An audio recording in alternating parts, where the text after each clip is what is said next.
Salam. Shalom. Marilah kita mempersiapkan hati dan pikiran kita untuk memulai ibadah sore hari ini. Kita akan mulai saat teduh.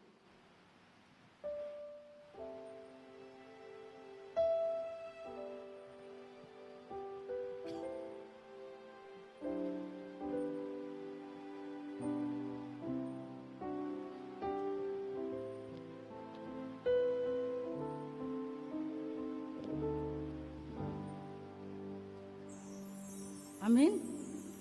Kita bernyanyi dari buku Kidung Jemaat nomor 10 ayat 1 tambah 3 sampai 4. Pujilah Tuhan Sang Raja.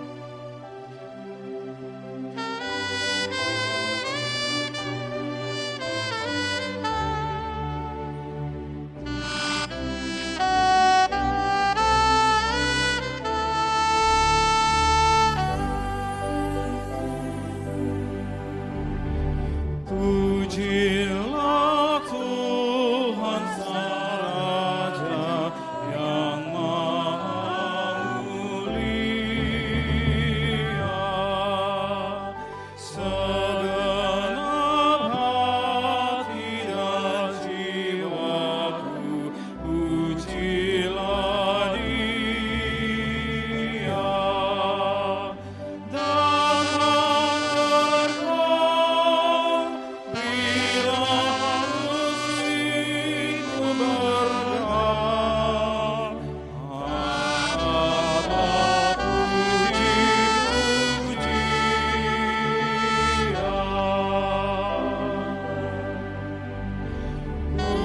Pujilah Tuhan yang bijak mengubah tubuhmu dalam kasih-Nya seluruh hidupmu tertuntun. Hatimu telah berulang kali engkau oleh sayap-Nya terlindung.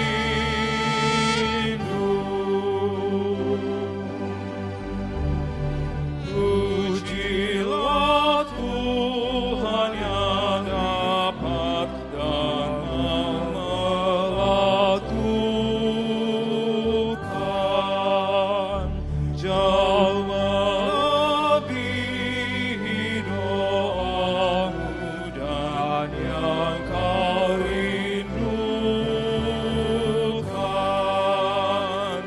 Ingat teguh, Ia berkuasa penuh, kasih-Nya terus kau temukan.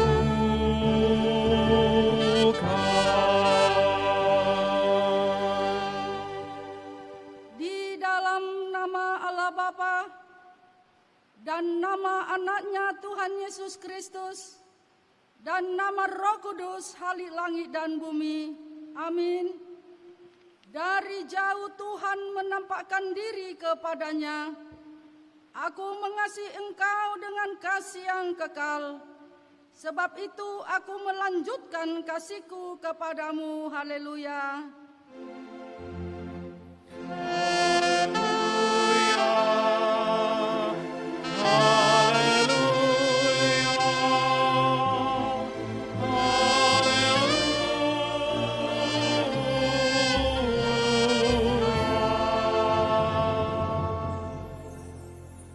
Kita berdoa.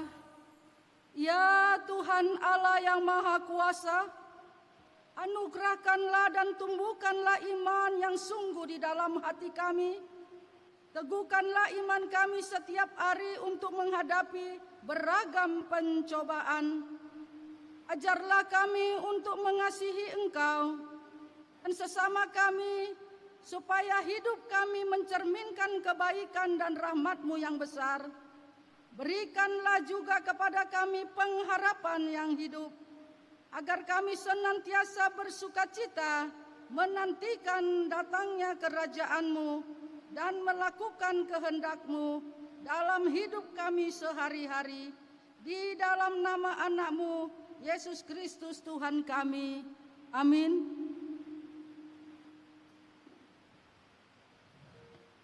Kita bernyanyi dari buku Kidung Jemaat nomor 403 ayat 1-3, hujan berkat kan tercurah.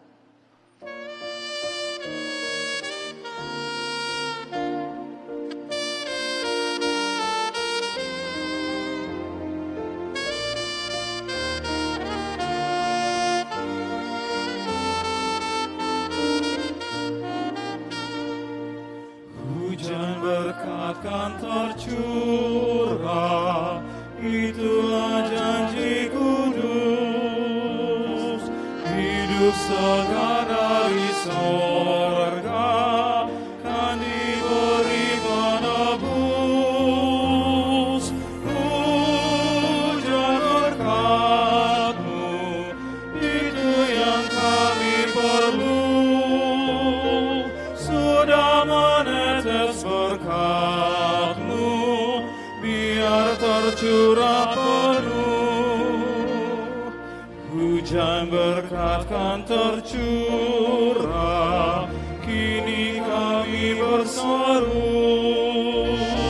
Berilah dengan limpah ruah, agar genap sabda-Mu.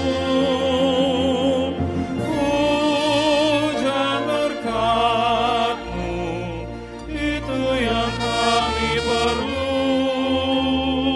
Sudah menetes berkat-Mu, biar tercurah penuh. Marilah kita mendengarkan firman Allah sebagai pendahuluan khotbah yang tertulis di dalam Yesaya 66 ayat 10-14. Minggu ketiga setelah Trinitatis, tema kita adalah menjadi ciptaan baru. Kita membaca secara bergantian. Di ayat terakhir kita sama-sama membaca Yesaya 66 ayat 10-14. Bersukacitalah bersama-sama Yerusalem dan bersorak-soraklah karenanya, hai semua orang yang mencintainya. Bergiranglah bersama-sama, dia segirang-girangnya, hai semua orang yang berkabung karenanya. Supaya kamu mengisap dan menjadi kenyang dari susu yang menyegarkan kamu, supaya kamu menghirup dan menikmati dari dadanya yang bernas. Sebab beginilah firman Tuhan, sesungguhnya aku mengalirkan kepadanya keselamatan seperti sungai, dan kekayaan bangsa-bangsa seperti batang air yang membanjir.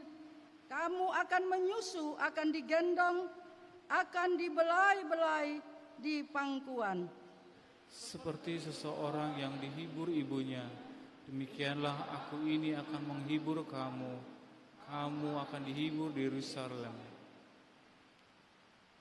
Mari kita sama-sama. Apabila kamu melihatnya, hatimu akan girang, dan kamu akan seperti rumput muda tumbuh dengan lebat. Maka tangan Tuhan akan nyata kepada hamba-hambanya, dan amarahnya kepada musuh-musuhnya. Yang berbahagia ialah mereka yang mendengarkan firman Allah dan yang memeliharanya. Amin. Kita bernyanyi dari Kidung Jemaat nomor 24B ayat 1-2.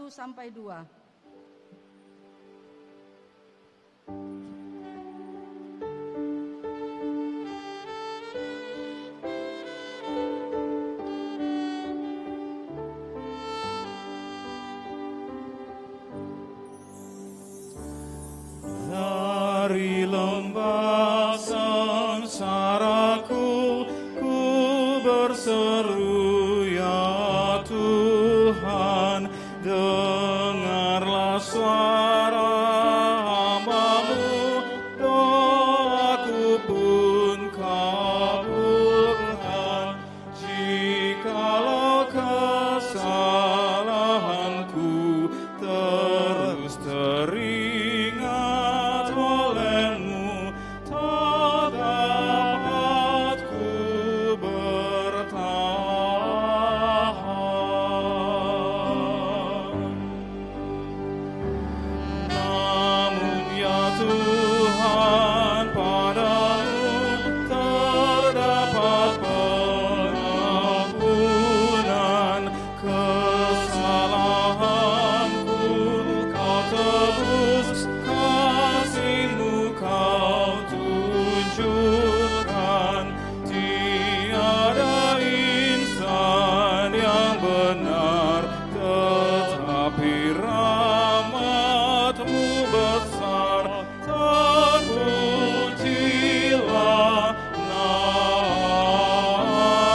kita datang ke hadapan Tuhan, merendahkan diri untuk mengakui dosa-dosa kita yang kita lakukan, yang tidak berkenan kepadanya.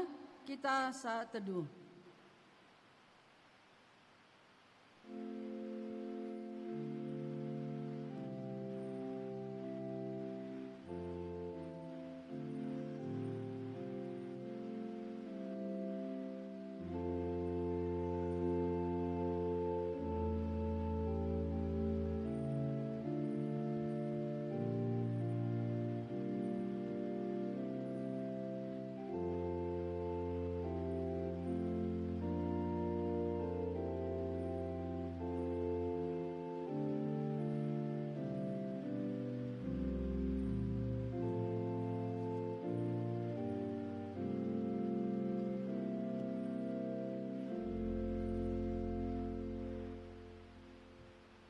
Marilah kita berdoa. Bapa kami yang di surga, di dalam nama Tuhan Yesus Kristus, Tuhan kami. Engkaulah Tuhan yang Maha Kuasa, kali langit dan bumi, dan sumber segala kebenaran dan keadilan untuk menghakimi umat manusia. Kami datang bersembah sujud di hadapan-Mu untuk menyesali dosa dan pelanggaran kami terhadap hukum-Mu. Kami sering menuruti godaan iblis dan tabiat kami yang jahat. Sepantasnya lah kami menerima ganjaran sesuai dengan pelanggaran kami.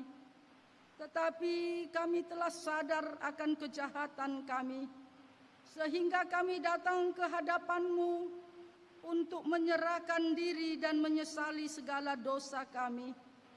Tolong dan kasihanilah kami, ampunilah segala dosa dan pelanggaran kami.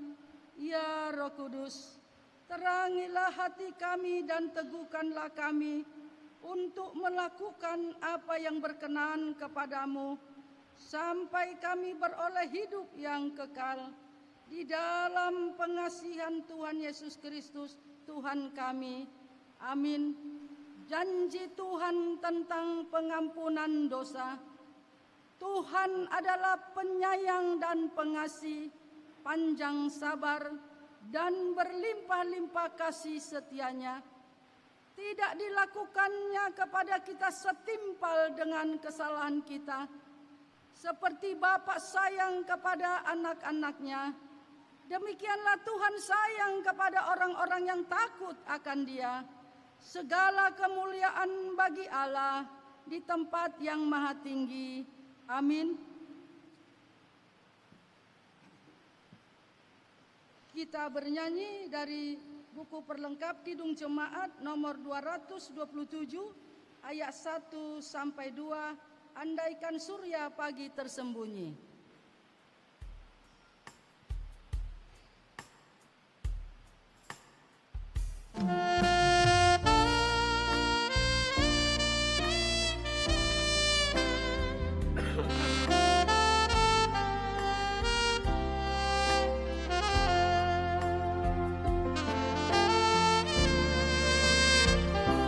Andaikan surya pagi tersembunyi, enggan tampilkan sinar yang terang, aku bayangkan hidup menyendiri, dan kegelapan membuat seram. Tapi cahaya Tuhan menyinari sampai ke hati, akan tepis dan tirai hang padang, terlihat surya yang cemerlang.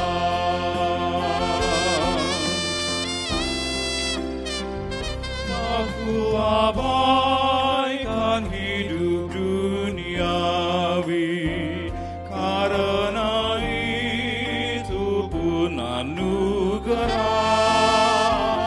Ingin sekali hidup tentram damai, serta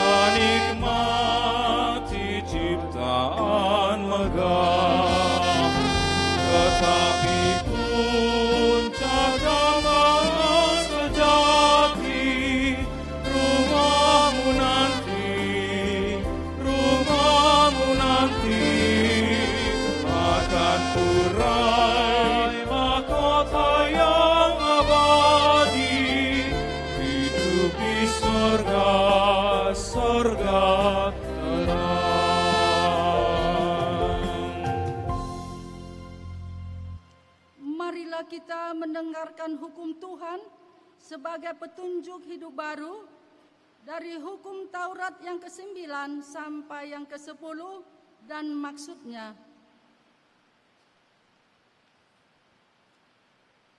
Hukum Taurat yang ke-9, jangan mengucapkan saksi dusta tentang sesamamu.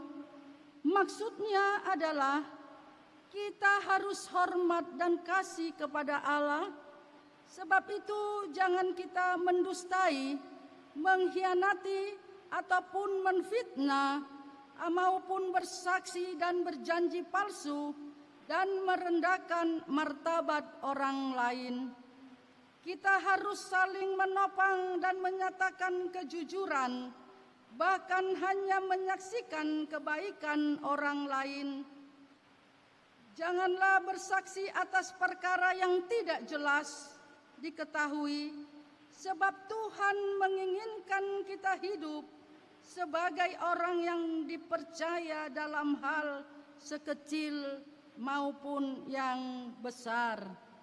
Hukum Taurat yang ke-10, jangan mengingini rumah sesamamu, jangan mengingini istrinya, atau hambanya laki-laki, atau hambanya perempuan, atau lembunya, atau keledainya, atau apapun yang dimiliki sesamamu. Maksudnya adalah kita harus hormat dan kasih kepada Allah. Sebab itu janganlah kita memanfaatkan kesempatan untuk menipu dan memperdaya orang lain, untuk menguasai harta dan warisannya. Kita harus menolong mereka mengusahakan miliknya. Jangan menghasut istrinya maupun pembantunya. Sepatutnya pula kita menasehati dan membimbing mereka jika perangainya tidak setia hidup rukun dalam satu rumah. Marilah kita sama-sama memohon kekuatan. Ya Allah Bapa kami, berilah kami kekuatan untuk melakukan yang sesuai dengan hukum-Mu. Amin. Kita bernyanyi dari Kidung Jemaat 295 ayat 1 sampai 2. Andai ku punya banyak lidah.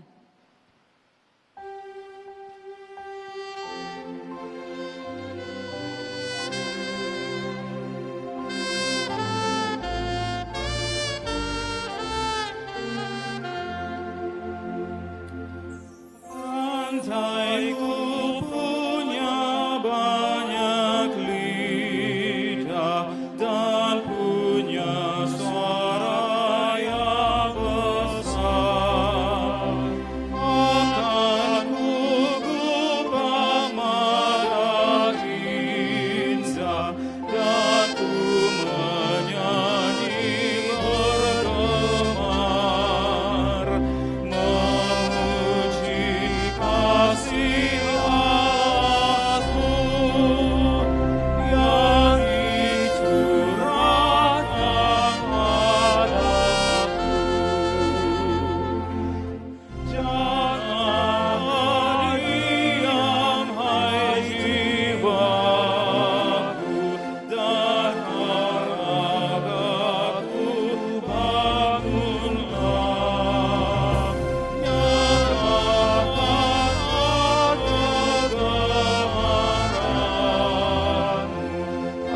atas berkat anugerah, karena selama hidupku akan ku puji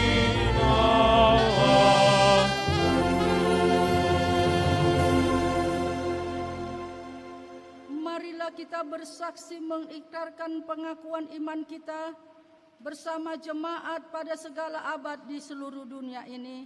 Kita bersama-sama mengucapkan, aku percaya kepada Allah Bapa yang Maha Kuasa, Khalik langit dan bumi.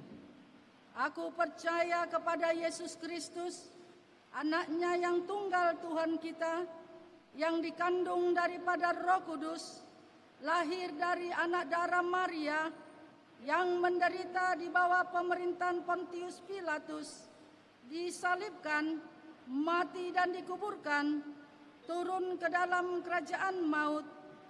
Pada hari yang ketiga, bangkit pula dari antara orang mati, naik ke sorga, duduk di sebelah kanan Allah Bapa yang Maha Kuasa, dan akan datang dari sana untuk menghakimi orang yang hidup dan yang mati.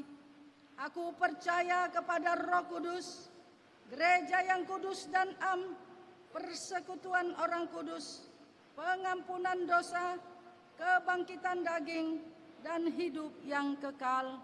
Amin. Kita bernyanyi dari Kidung Jemaat nomor 392 ayat 1 sampai 3, Ku berbahagia.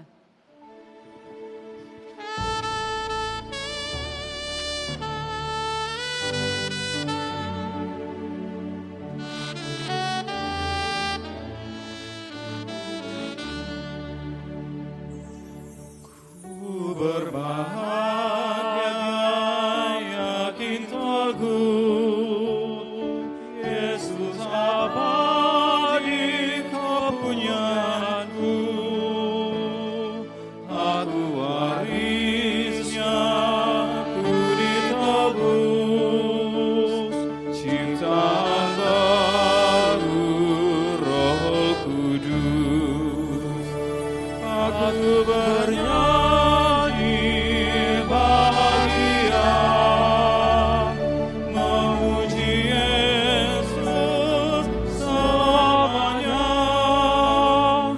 Aku bernyanyi bahagia, memuji Yesus selamanya. Pasrah sempurna, nikmat penuh, suka surgawi melimpahiku. Lagu malaikat amat merdu, kasih dan rahmat besertaku. Aku bernyanyi bahagia, memuji Yesus selamanya. Aku bernyanyi bahagia, memuji Yesus selamanya. Aku serahkan diri penuh dalam Tuhanku, hatiku penuh, sambil menyongsong kembalinya. Ku diliputi anugerah. Aku bernyanyi bahagia, memuji Yesus selamanya. Aku bernyanyi bahagia, memuji Yesus selamanya.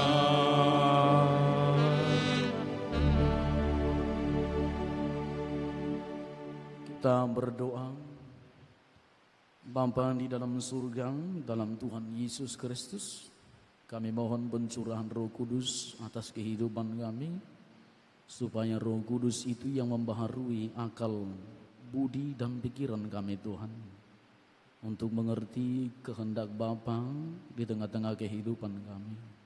Sehingga dengan pemberitaan firman ini, kami benar-benar dibentuk untuk menjadi ciptaan yang baru, yaitu manusia yang hidup di dalam kehendak Bapa, dan mengimitasi Kristus di tengah-tengah kehidupan kami. Dalam nama Tuhan Yesus kami berdoa. Amin. Shalom Bapak Ibu.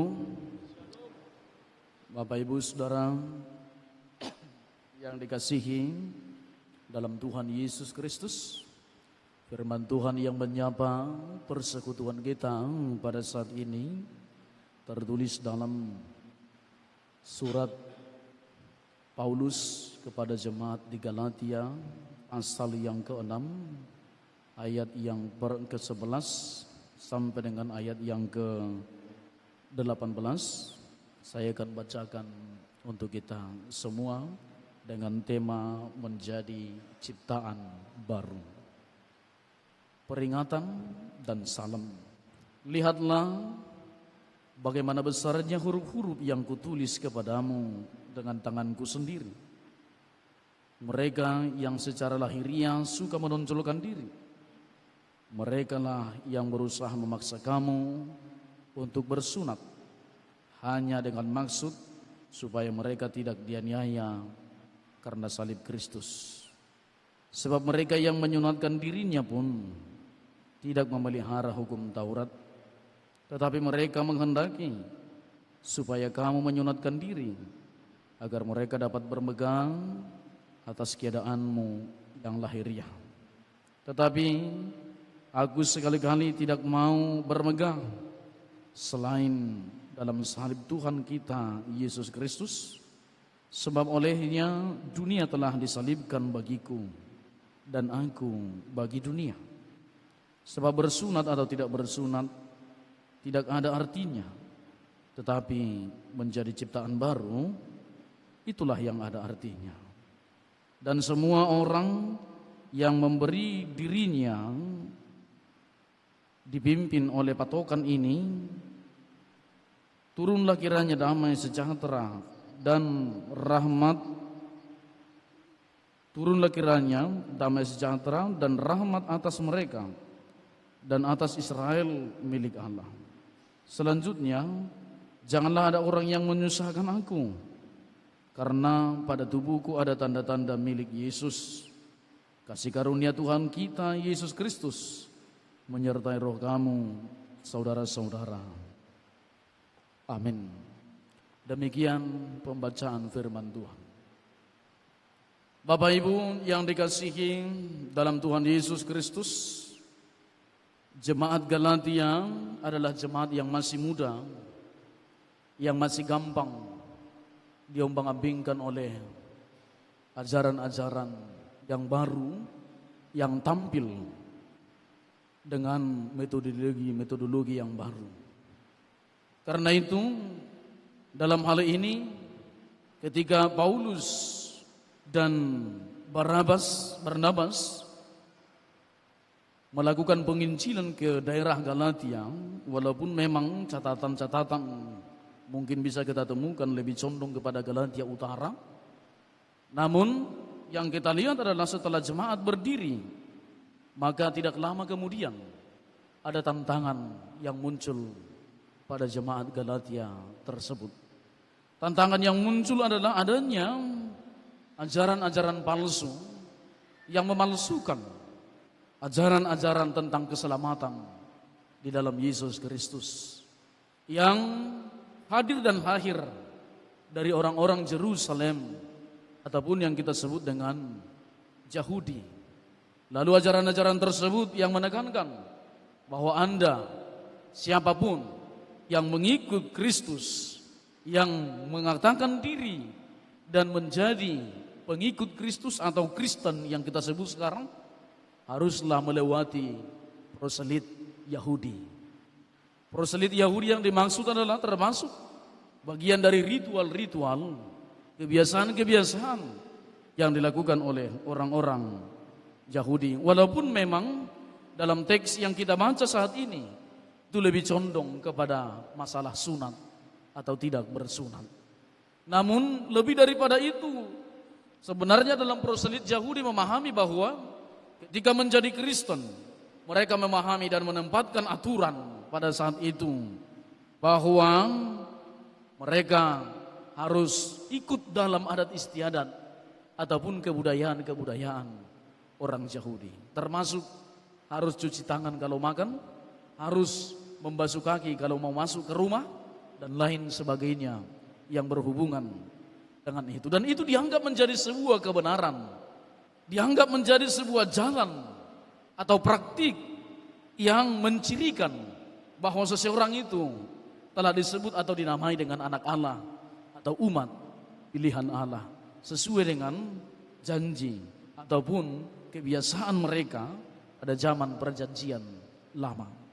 Nah, Bapak Ibu yang dikasihi dalam Tuhan Yesus Kristus, tantangan-tantangan inilah yang muncul dan yang menantang Paulus untuk menuliskan surat ke Galatia ini, untuk membackup supaya ajaran itu tidak keliru, supaya jemaat-jemaat Galatia tidak beriman yang salah, supaya jemaat-jemaat di Galatia tidak mendeskripsikan iman kepada Yesus Kristus adalah satu-satunya jalan keselamatan, tidak menduakan, sehingga menempatkan kembali ada jalan keselamatan lain atau syarat yang lain, yaitu bersunat ataupun percaya kepada aturan-aturan atau praktik-praktik hukum Taurat.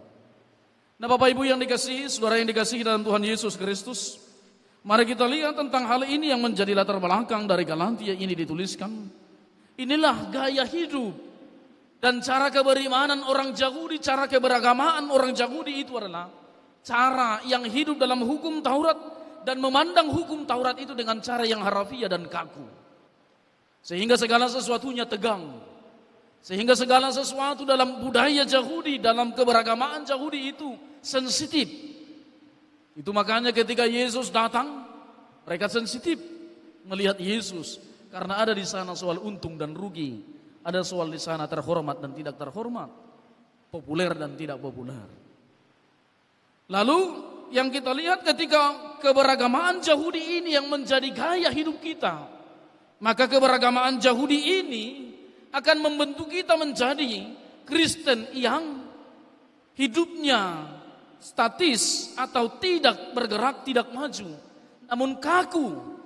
Padahal Martin Luther katakan dalam pendapatnya bahwa gereja itu harus bergerak dinamis, harus terus berkembang mengikuti perkembangan zamannya. Itu makanya dia bilang Safer reformanda, safer reformata. Nah, Bapak Ibu yang dikasihi dalam Tuhan Yesus Kristus, apakah gereja kita pada saat ini masuk dalam kategori yang masih hidup dalam perjanjian dengan gaya yang lama, cara hidup yang lama, yang masih kaku-kaku, yang masih sensitif begitu? Saya nggak tahu di GKPI agak lama diterima lagu-lagu yang kontemporer sekarang ini. Kalau diterima, biasanya awal-awal masuk itu gereja kita agak sensitif. Tidak bisa masuk lagu yang seperti itu. Itu bukan kidung jemaat. Itu bukan ini dan itu dan sebagainya. Akhirnya gayanya sensitif. Kalau ada lagu-lagu harus core semua.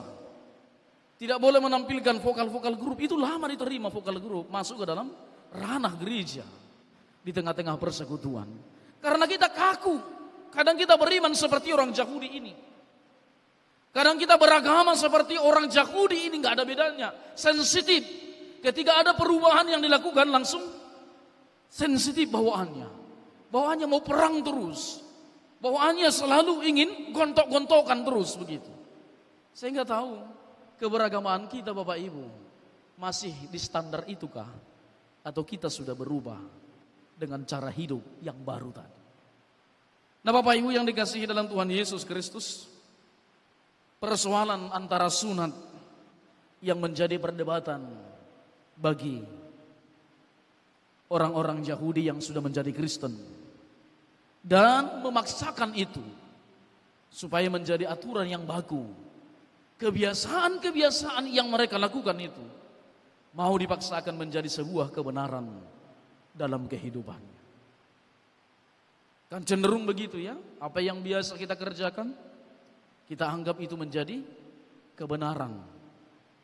Akhirnya melalui khutbah ini kita mau diajak supaya membenarkan yang biasa, bukan supaya membiasakan yang benar, bukan membenarkan yang biasa. Karena kita cenderung begitu. Kami dulu seperti ini, belum pernah dilakukan seperti itu. Gak ada peraturan seperti itu di sini. Nah, begitu. Kita cenderung dalam tahapan-tahapan itu. Bahkan yang benar sekalipun itu menjadi penolakan. Bapak Ibu yang dikasihi dalam Tuhan Yesus Kristus, sunat dan hukum Taurat adalah bayangan bagi keselamatan. Itu bukanlah keselamatan. Jadi sunat dan hukum Taurat itu bukanlah jalan atau keselamatan itu sendiri. Namun itu adalah bayangan dari keselamatan itu sendiri. Maka pernah seorang filsuf yang bernama Plato membuat sebuah cerita untuk membangun dinamika berpikir yang realitas terhadap orang-orang yang ada di sekeliling. Dia berkata demikian, di sebuah tempat ada orang yang sedang ditangkap atau terperangkap. Ditangkap lalu dimasukkan dalam perangkap di sebuah gua. Di sebuah gua tersebut orang-orang yang terperangkap itu karena guanya dalam gelap, hanya kemungkinan cahaya tidak masuk ke dalam gua tersebut, maka mereka melihat ada api di sebelah gua tersebut senantiasa yang membuat ada bayangan muncul ke dinding-dinding gua. Jadi api tersebut membuat bayangan itu muncul ke gua tersebut. Bayangan yang muncul adalah ada prajurit, ada serdadu yang selalu membawa tombak dan membawa pedang lewat-lewat berjalan di dinding-dinding gua itu. Jadi orang yang ada di dalam gua ini memahami bahwa ada penjaga, ada serdadu yang sedang berjaga untuk mengawasi mereka supaya tidak bisa keluar dari gua tersebut atau dari perangkap yang terbentuk dalam gua tersebut. Lalu Bapak Ibu, dari antara mereka ada seorang yang memberanikan diri untuk keluar dari gua itu untuk mencari jalan keluar tentang supaya mereka bisa bebas dari gua tersebut.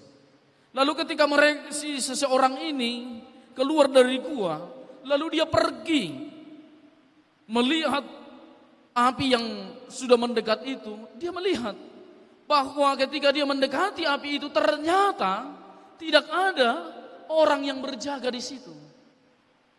Ternyata tidak ada serdadu yang mengamat-amati atau mengawasi kehidupan mereka. Lalu apa yang terjadi Bapak Ibu? Dia melihat dan meneliti apa yang membuat bayangan itu muncul di tengah-tengah gua atau di dinding gua tersebut. Lalu dia melihat ternyata ada patung-patung yang memegang tombak dan memegang pedang dekat dengan api yang berjarak di tengah antara api dan gua tersebut. Lalu seseorang yang keluar dari gua tadi mengetahui dan menyadari bahwa realitasnya inilah realita kehidupannya, inilah realita yang terjadi. Kami tidaklah dibelenggu, kami tidaklah diawasi, namun kami bebas sesungguhnya, merdeka. Tapi kami merasa bahwa kami sedang dikungkung, kami merasa bahwa kami sedang diawasi atau sedang dijaga oleh orang-orang tertentu. Lalu dia pulang dengan belas kasihannya, dia membawa berita ini pada orang-orang yang di gua tersebut. Dia mengatakan, lalu di sana tidak ada orang yang menjaga kita. Kita hanya takut dengan bayangan itu, yang kita lihat hanyalah bayangan, dan itulah yang membentuk kita tidak berani keluar dari zona yang kita miliki, yang kita ada sekarang ini.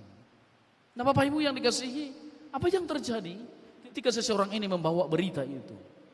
dia ditolak, dan dia bahkan ingin dibunuh seseorang yang membawa berita kebenaran ini. Kenapa Bapak Ibu ingin dibunuh? Mereka berpikir bahwa kami nanti akan mati. Mereka berpikir bahwa kami nanti akan dihukum oleh para serdadu itu. Kau mengatakan dusta bagi kami. Itu tidak benar. Kami sendiri melihat kok ada bayangannya. Lalu kamu kenapa katakan bahwa tidak ada di sana penjaga? Nah Bapak Ibu yang dikasihi, antara ilusi dan realitas itu kadang terjebak dalam kehidupan kita. Maka berimanlah dengan realitas, bukan dengan ilusi atau dengan bayangan, Bapak Ibu. Ini kita lihat ketika datang Yesus dan Paulus secara khusus ke jemaat Galatia, membawa kebenaran itu bahwa bukan soal lahiriah, bukan soal sunat, bukan soal hukum Taurat yang menyelamatkan. Lalu Paulus ditolak, lalu Yesus pun ditolak, karena mereka hanya melihat bayangan-bayangan tersebut. Mereka hanya takut dengan hukuman, mereka tidak mau menerima kebenaran dalam Yesus Kristus. Maka hukum Taurat tadi hampir sama dengan hal yang demikian. Sunat tadi hampir hal yang sama dengan demikian. Dengan trauma bahwa Anda tidak akan selamat kalau tidak mengikuti proselit Yahudi. Mereka ketakutan tidak selamat, akhirnya mengikuti tuntutan-tuntutan hukum Taurat dan keyahudian tersebut. Ketika diajak untuk keluar dari situ, mereka susah untuk keluar dari hidup dan zona yang telah terbangun selama ini dalam keberimanannya. Bapak Ibu yang dikasihi dalam Tuhan Yesus Kristus, itulah perdebatan-perdebatan yang muncul, dan saya mau katakan melalui khutbah kita pada saat ini, dalam ajaran Kristen, hukum Taurat, sunat tidaklah menyelamatkan. Dan itu dipertegas dalam ayat yang telah kita baca tadi, pada ayat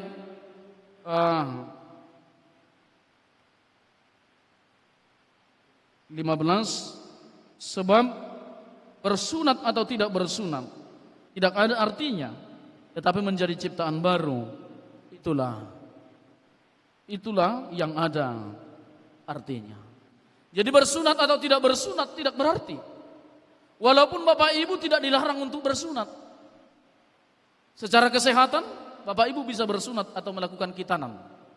Kenapa? Karena secara kesehatan itu bisa menyehatkan bagi tubuh Anda. Namun jangan buat sunat itu menjadi tolak ukur Anda selamat. Kalau Anda melakukan itu, lakukan saja karena kesehatan. Karena Benis juga menyarankan itu untuk orang-orang yang hidup di zaman kita ini. Nah Bapak Ibu yang dikasihi dalam Tuhan Yesus Kristus, tentu sekali. Lalu dalam ajaran-ajaran Alkitab yang dicantumkan adalah bukan soal sunat yang menyelamatkan. Rom 3 ayat 28 berkata demikian. Sebab kita yakin bahwa manusia dibenarkan karena iman dan bukan karena melakukan hukum Taurat. Itu Rom pasal yang ketiga ayat yang ke-28. Itu tegas mengatakan bahwa kita bukan karena hukum Taurat diselamatkan. Karena tidak ada orang yang bisa sempurna melakukan hukum Taurat. Kita tahu bahwa hukum Taurat itu ada 613 pasal. Lalu kita hubungkan itu dengan Matius 5 ayat yang ke-37. Matius 7, saya lupa ayat, Matius 5 ayat yang ke-48, dikatakan demikian. Karena itu kamu haruslah sempurna. Sama seperti Bapamu yang di surga adalah sempurna. Siapa orang yang bisa melakukan hukum Taurat yang 613 pasal itu dengan sempurna? Tidak ada. Untuk itulah Yesus datang untuk membatalkan keselamatan karena hukum Taurat, tapi karena kasih karunia. Sebab kamu diselamatkan bukan karena kekuatanmu, bukan karena hukum Taurat, namun karena kasih karunia di dalam Yesus Kristus. Itu Efesus 2 ayat yang ke-8 sampai ke-9 tegas mengatakan hal yang demikian. Bapak Ibu yang dikasihi dalam Tuhan Yesus Kristus. Lalu Galatia 6 ayat 15 juga berkata demikian. Sebab Allah dalam Yesus Kristus tidak ada artinya Sebab dalam Yesus Kristus tidak ada artinya bersunat atau tidak bersunat, tapi menjadi ciptaan baru. Itulah yang penting, seperti yang kita baca tadi dalam teks kita ini, Bapak Ibu. Lalu yang kita lihat kembali dalam tentu apa yang diharapkan oleh Paulus dengan pembahasan bersunat ini. Paulus mau menciptakan sesuatu yang baru atau membuat analogi cara beriman yang baru, bukan sunat lahiriah, tetapi sunat rohaniah, sunat hati. Itu yang diinginkan oleh Paulus. Itu makanya dalam Rom pasal yang kedua ayat 28 sampai 29, Paulus mengatakan demikian.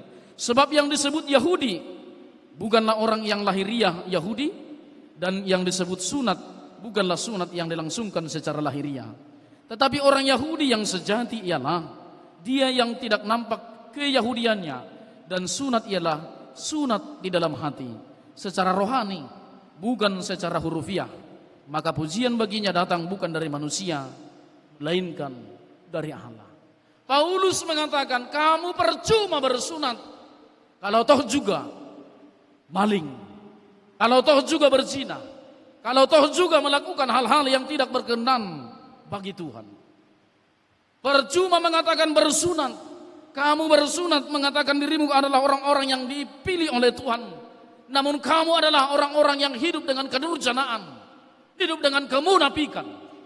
Maka Paulus menekankan, sunatlah hatimu. Bapak Ibu yang dikasihi dalam Tuhan Yesus Kristus, sunatlah hatimu, karena dengan menyunat hati Anda menjadi ciptaan yang baru. Amin. Nah, Bapak Ibu yang dikasihi dalam Tuhan Yesus Kristus, sunatlah hatimu. Potonglah, bukan soal memotong kulit dari tubuhmu, tapi memotong kejahatan dari pikiranmu dan dari hatimu. Itu yang mau dicanangkan oleh Paulus sebagai ciptaan yang baru.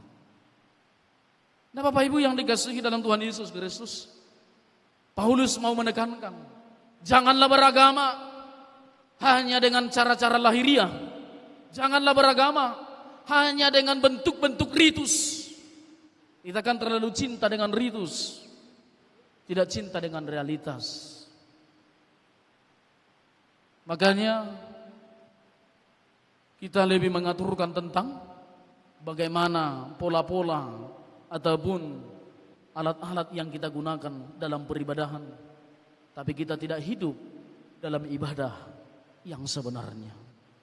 Maka banyak orang Kristen yang hidupnya hanya sebatas ibadat, bukan ibadah. Saya enggak tahu Bapak Ibu, kita ini apakah sudah menjadi orang-orang yang beribadah atau orang-orang yang beribadat. Orang yang beribadat belum tentu beribadah. Orang yang beribadah pasti beribadat. Itulah yang diarahkan oleh Paulus melalui teks ini. Supaya kehadiran Bapak Ibu ke sini bukan soal rutinitas, bukan soal ngisi absen, bukan soal supaya agak nampak bahwa kita Kristen. Tapi ingatlah bahwa pertemuan kita di sini hari ini harus menciptakan hal-hal yang baru dalam hidup Bapak Ibu.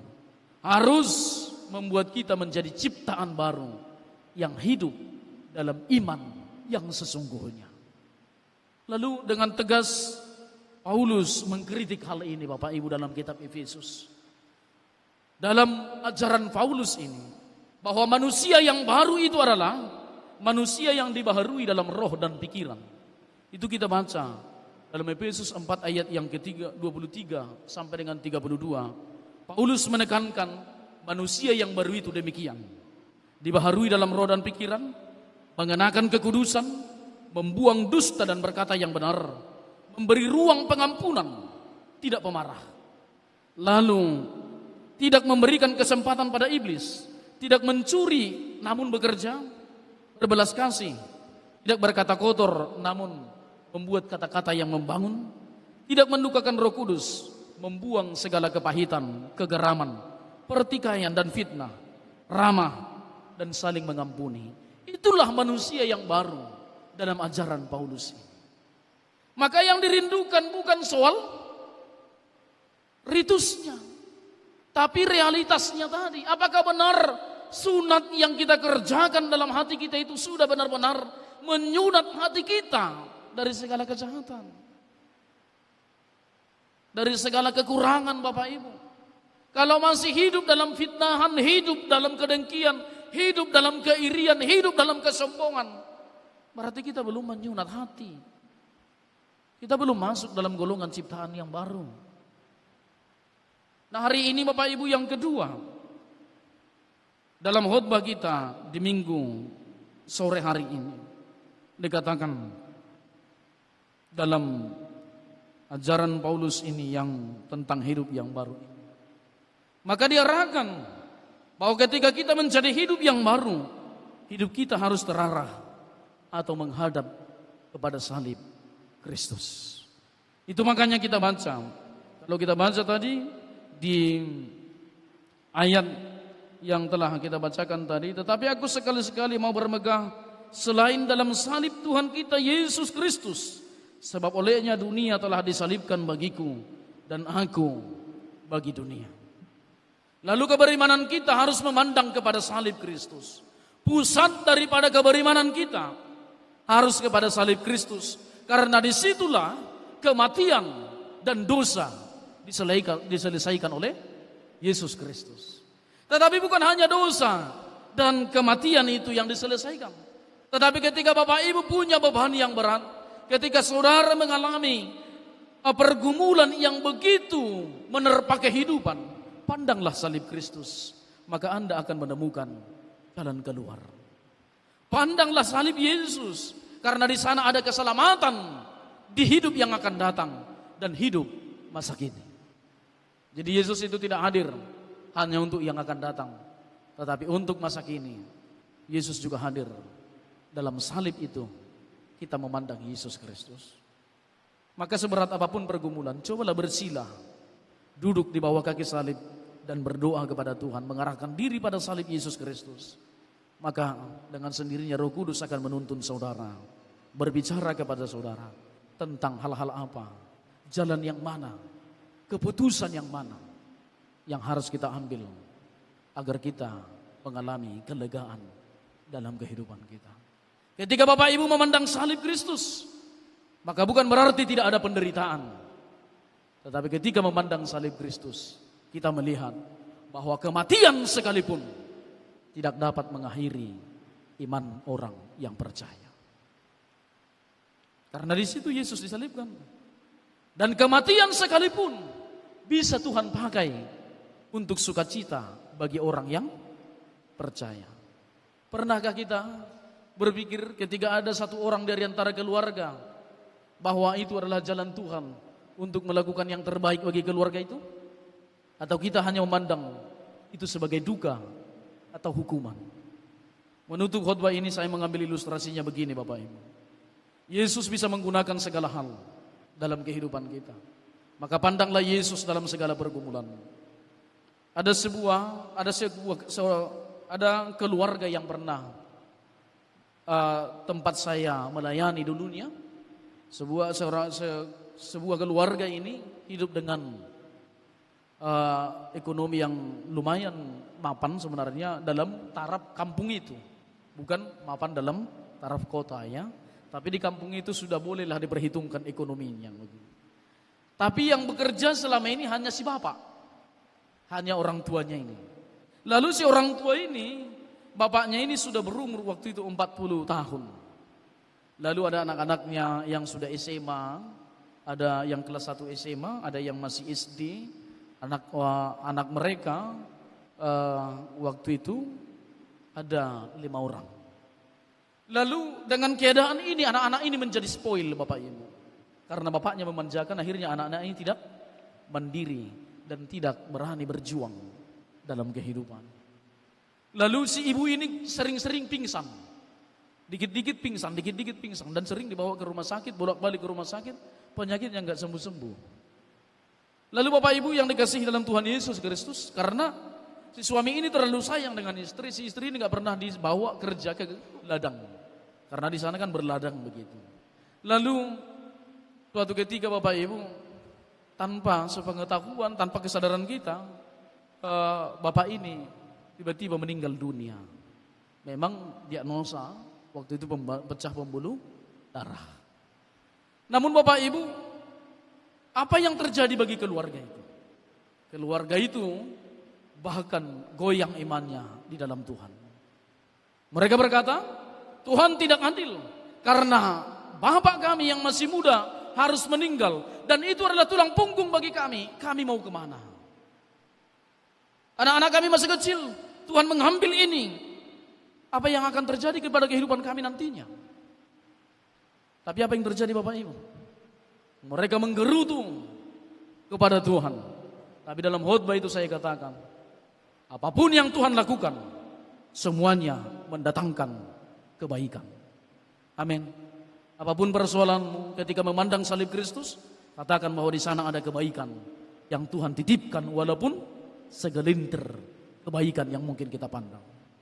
Lalu setelah ayah ini meninggal, si bapak ini meninggal, ibu ini terpaksa bekerja, masuk ke ladang, beraktivitas, keringat, badannya bergerak. Akhirnya bapak ibu, sampai hari ini berita yang saya dengarkan, si ibu ini gak pernah lagi pisah-pisah.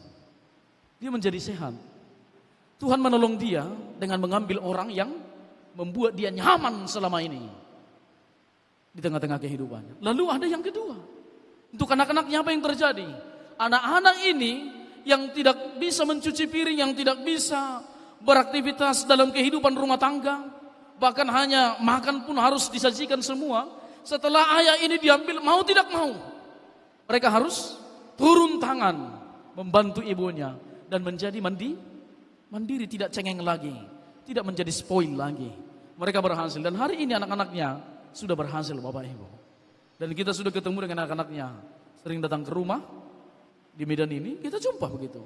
Mereka sungguh bersukacita di dalam Tuhan. Ketika mereka memandang salib Kristus bahwa dalam kematian itu pun Tuhan bisa merancang kebaikan bagi kita. Itulah kehebatan salib Kristus. Walaupun di sana ada kematian, tetapi di sana ada harapan. Amin. Ada pengharapan dalam salib Kristus. Amin, kita berdoa. Terima kasih Tuhan Yesus untuk firman yang telah kami dengarkan. Bahwa kami telah diajar untuk menjadi manusia yang baru. Ciptaan yang baru yang hidup dalam tuntunan Roh Kudus. Hidup dalam kekudusan, yaitu menyunat hati kami. Agar kami tidak hanya menjadi orang yang berteriak-teriak tentang dosa. Namun kami adalah orang-orang yang menutup pintu-pintu dosa di tengah-tengah kehidupan kami. Kami adalah orang-orang yang berupaya untuk mencegah dosa itu menghampiri kehidupan kami. Supaya dengan demikian kami dimenangkan di dalam Kristus. Supaya dengan demikian kami mampu meninggalkan tradisi-tradisi kelamaan kami, hidup kami yang lama. Untuk ikut dalam perjalanan salib Kristus, memandang kepada salib Kristus dalam segala situasi. Karena di sana ada harapan, di sana ada keselamatan. Terima kasih Tuhan Yesus, dalam nama-Mu kami berdoa. Amin.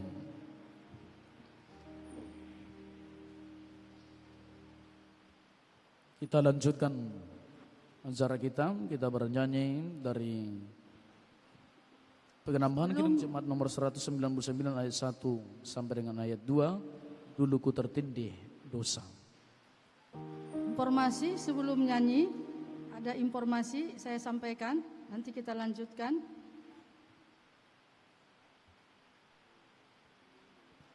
Diinformasikan kepada seluruh jemaat di sektor 1 sampai sektor 13 bahwa mulai hari ini Minggu tanggal 6 Juli 2025 semua anggota jemaat di tiap sektor akan dijadwalkan secara bergiliran untuk terlibat di dalam pelayanan ibadah Minggu pagi, siang, sore, dan malam. Yang menjadi tugas sektor adalah menerima tamu sambil membantu membagi tertib acara ibadah. Yang kedua, mengatur tempat duduk jemaat di dalam dan di luar gereja. Yang ketiga, membantu mengumpulkan persembahan di luar gedung gereja. 4. Membantu menghitung persembahan setelah ibadah selesai. Untuk hari Minggu ini, anggota jemaat yang bertugas adalah anggota jemaat sektor 1, sektor 2, sektor 3, dan sektor 4. Untuk Minggu tanggal 13 Juli 2005, anggota jemaat yang akan bertugas di ibadah Minggu pagi adalah sektor 5, di ibadah Minggu siang sektor 6, di ibadah Minggu sore sektor 7, dan di ibadah Minggu malam sektor 8. Demikianlah seterusnya secara giliran setiap minggu. Marilah kita bersama-sama mendukung terlaksananya dengan baik pelayanan setiap seksi ibadah minggu ini di gereja kita ini. Mohon kita perhatikan, buat kita yang belum hadir bisa kita sampaikan dengan saudara-saudara kita. Demikian warta jemaat. Terima kasih, Tuhan Yesus memberkati. Kita bernyanyi.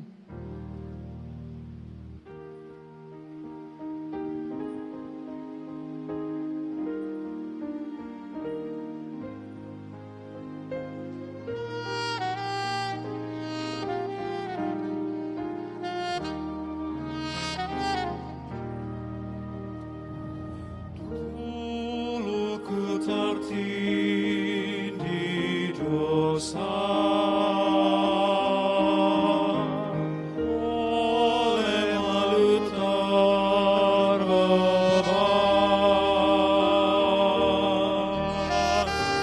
Tangan Yesus menyentuhku, diubah diriku olehnya. Dijamaku, dijamah, meluap sukacitaku. Tuhan Yesus menjamaku,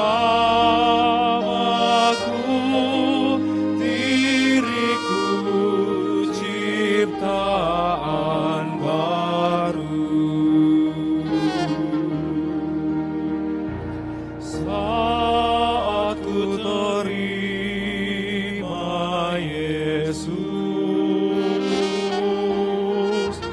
jadi baru diriku. Aku berhenti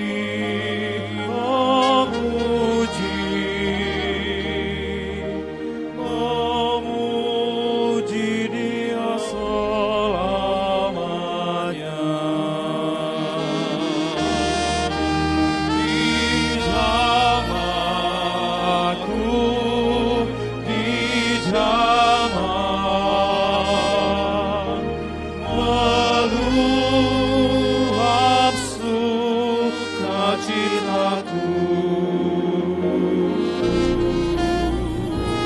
Tuhan Yesus menjamaku,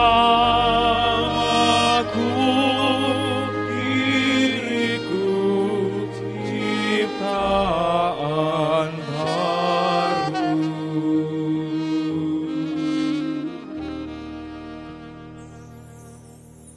Firman Tuhan yang meneguhkan kita untuk memberikan persembahan kepada Tuhan tertulis dalam Roma pasal yang ke-12 ayat yang pertama. Karena itu saudara-saudara, demi kemurahan Allah, aku menasihatkan kamu supaya kamu persembahkan tubuhmu sebagai persembahan yang hidup, yang kudus, dan yang berkenan kepada Allah. Itu adalah ibadahmu yang sejati. Demikian firman Tuhan, kita serahkan persembahan kita.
Kita serahkan persembahan kita kepada Tuhan, kita berdoa. Ya Allah Bapa kami yang ada di surga, kami mengaku dengan setulus hati, Engkaulah sumber segala berkat dan karunia dalam hidup kami. Di sini kami mempersembahkan kurban syukur kami kepadamu. Terimalah persembahan umat-Mu dan berkatilah menjadi alat kesaksian, persekutuan, dan pelayanan jemaat-Mu ini. Jadikanlah hidup kami persembahan yang berkenan kepadamu, dan pakailah hidup kami untuk turut menghadirkan tanda-tanda kerajaan-Mu, kasih, keadilan, damai sejahtera, dan sukacita. Bukalah hati kami oleh Roh Kudus-Mu, agar kami senantiasa mengucapkan syukur kepadamu. Dalam nama Yesus Kristus Tuhan kami. Amin. Ya Bapa, terima kasih yang suci Kau beri kepada ciptaan-Mu berkat dan rezeki. Tiada teruraikan kasih-Mu yang besar.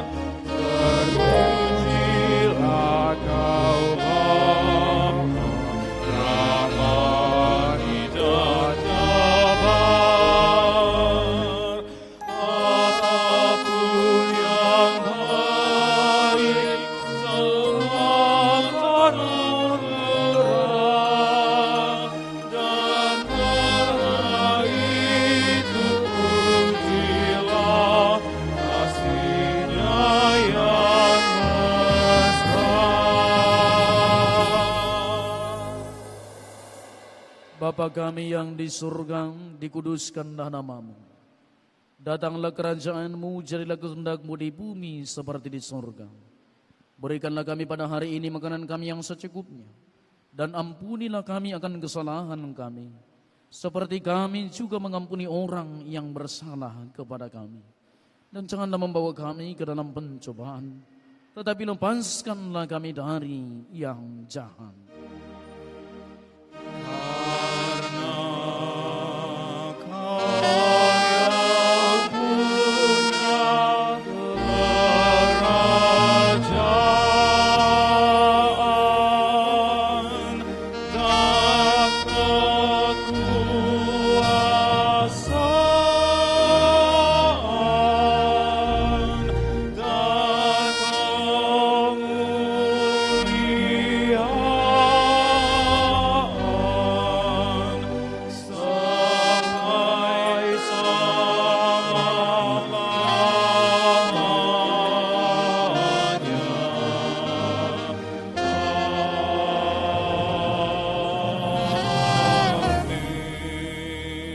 Jemaat yang dikasihi Tuhan Yesus Kristus, terimalah berkat dari Tuhan Allah Bapa kita, dan pulanglah di dalam damai sejahtera.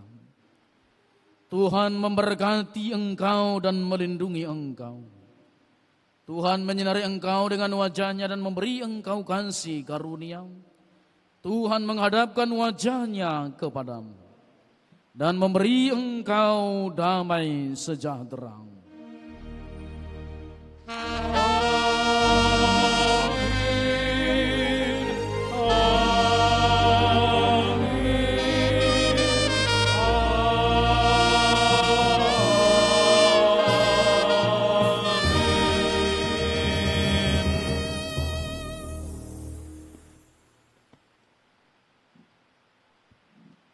Shalom Bapak Ibu, selamat hari Minggu.